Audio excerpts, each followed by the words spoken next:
The Grammar Translate method is designed to get you into a specific corpus of text in the most rapid manner possible. This is the right question. What is the most efficient and effective way to learn to read the New Testament in Greek or the Old Testament in Hebrew?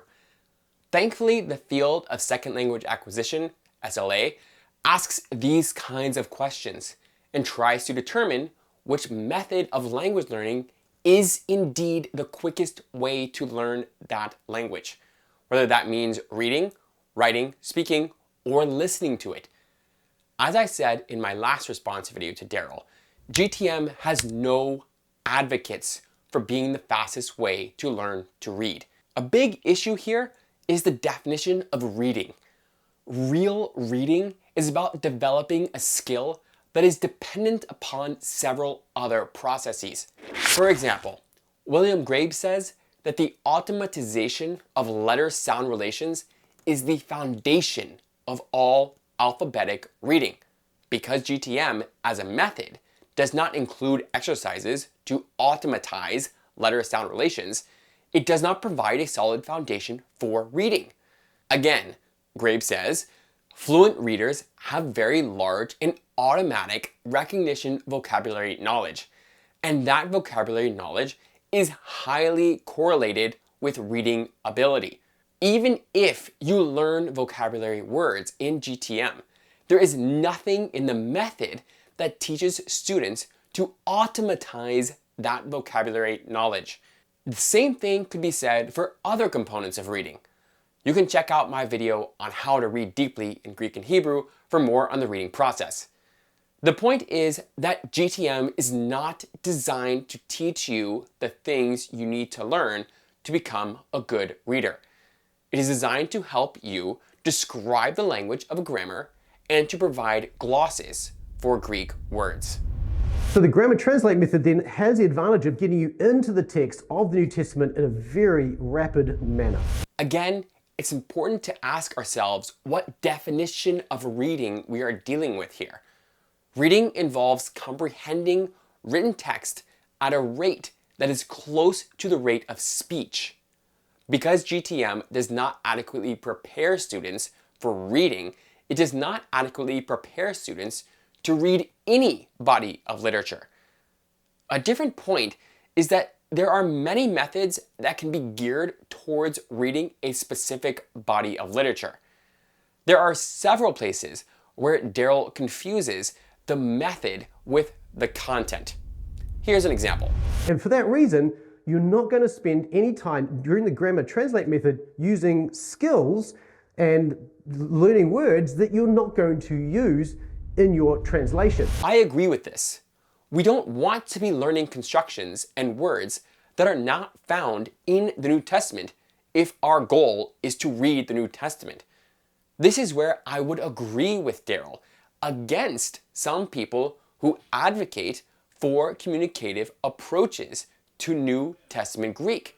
If all you want to do is read the Greek New Testament, then you really don't need to learn the word ailuros, cat, in Greek, since that word is not found in the New Testament.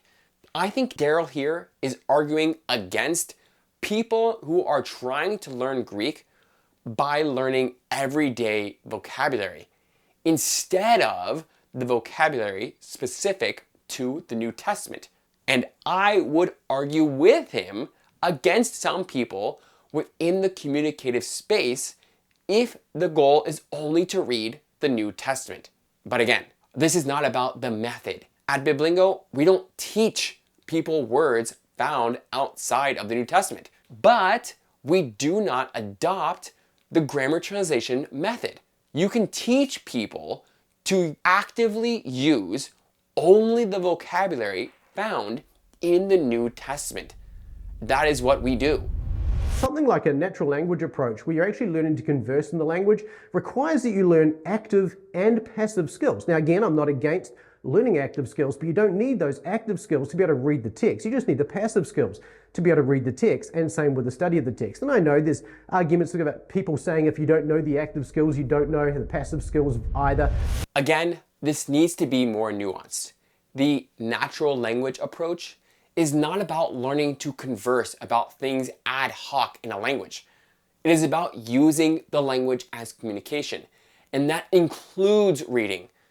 When it comes to active versus passive skills, the question is which method allows us to read fluently through the text as effectively and efficiently as possible.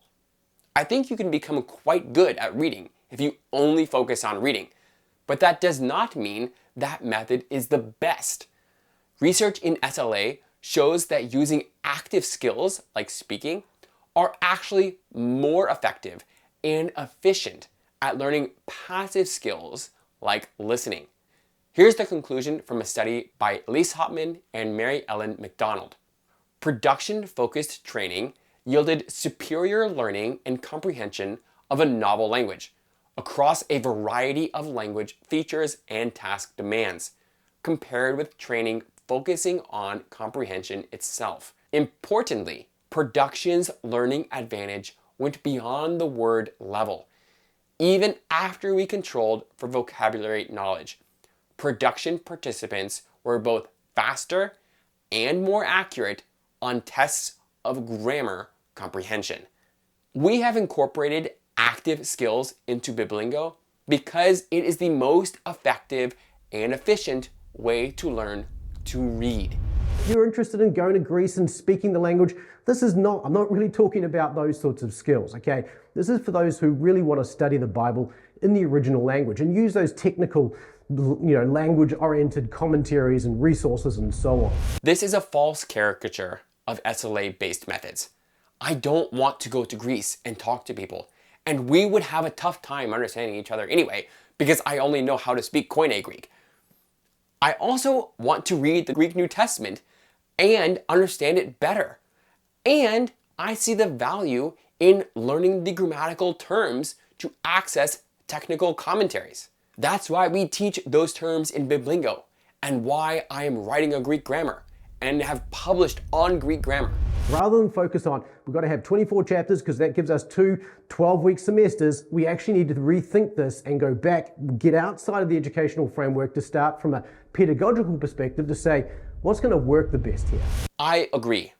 Totally. We should not let formal education drive our curriculum.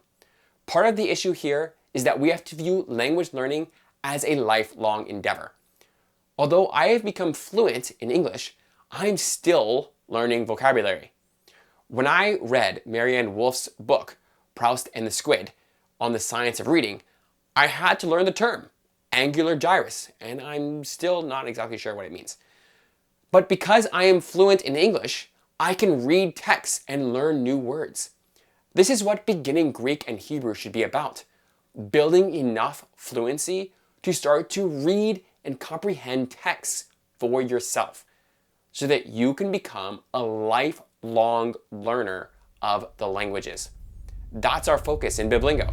We need to reduce the cognitive requirements of the Grammar Translate method, particularly during the early phases of learning the language. Now, I understand that there's no way around giving people some challenging things right out of the gate, but there are some grammars where in the first week after you've learnt the alphabet, the first thing you're going to do, the next lesson is going to introduce you to the nominative, the accusative, the dative, and the genitive all in 1 week. And then you're going to get singular and plural, and you're going to get masculine and feminine and neuter all in 1 week. That's just way too much.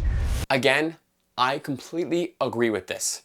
This is why we have 208 lessons in Biblingo, and we introduce new forms one at a time. This means to complete the first lesson, you only need to know nominative case and present tense. This is the right way to learn anything. Introduce enough that can be mastered before moving to the next topic. So we need to take what students already know and build on that bit by bit. Agreed. Again, that's what we do too in Biblingo.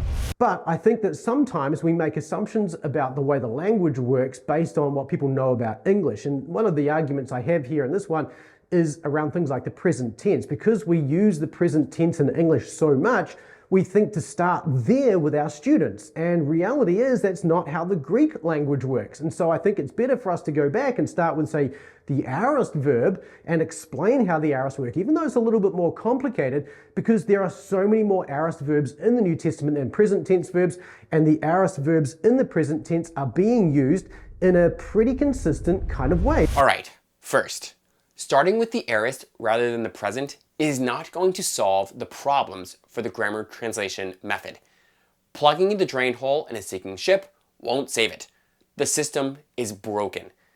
In terms of which is better, the present is far simpler morphologically, so it is certainly easier for the beginning student to start with the present form from that perspective. And that is the only real objective difference between the two in the Greek language itself. In terms of frequency, the aorist indicative is found 5,885 times, and the present indicative is found 5,548 times, at least according to a search in Logos. There are 15,642 total indicative verbs in the New Testament. This means that aorists account for 37.6% of the total verbs, and presents account for 35.5% of the total verbs. That's only a 2% difference. That is not justification, in my mind, for teaching a verb form that is far more complex morphologically, which is why we at Biblingo, as well as most other textbooks, begin with the present.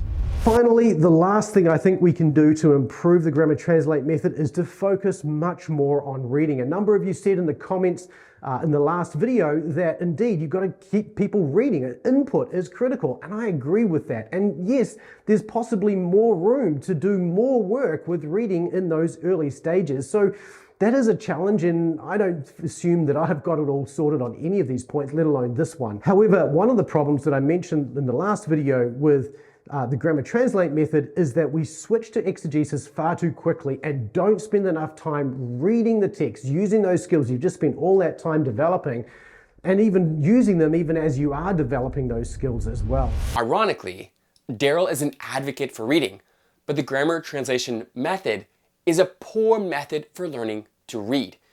I totally affirm him in pushing reading. But in order to read well, you need to develop the requisite skills necessary for reading. Learning the grammar of a language is not one of those skills. Translating may be a helpful exercise if done in the right way, but it is not the most effective or efficient way to become a skilled reader. This means that the two primary things being done in the grammar translation method are contributing only minimally to developing the skill of reading. Those for whom the grammar translation method works often say that they read a lot, but this isn't a primary component of the method. Again, I completely agree with Daryl. We need to read more, but we also need to focus more on those skills that contribute directly to reading. Those skills are not developed with the grammar translation method. Let me say that I have spoken to Daryl personally about these videos, and I am not interested in creating more divisions in an already divided world. I do not think teaching grammar is bad. Again, I have published on the grammar of both Greek and Hebrew, and I am currently writing textbooks on each one of them. These videos are not meant to bash Daryl or others who advocate for learning grammar. I am an advocate for learning grammar. They are meant to push us all towards better methods for learning the biblical languages. We cannot afford to live in an academic silo where we ignore the research being done on the most effective ways to learn languages. It is time for us to embrace the best methodologies so that we can give the original texts of the Bible the attention they deserve.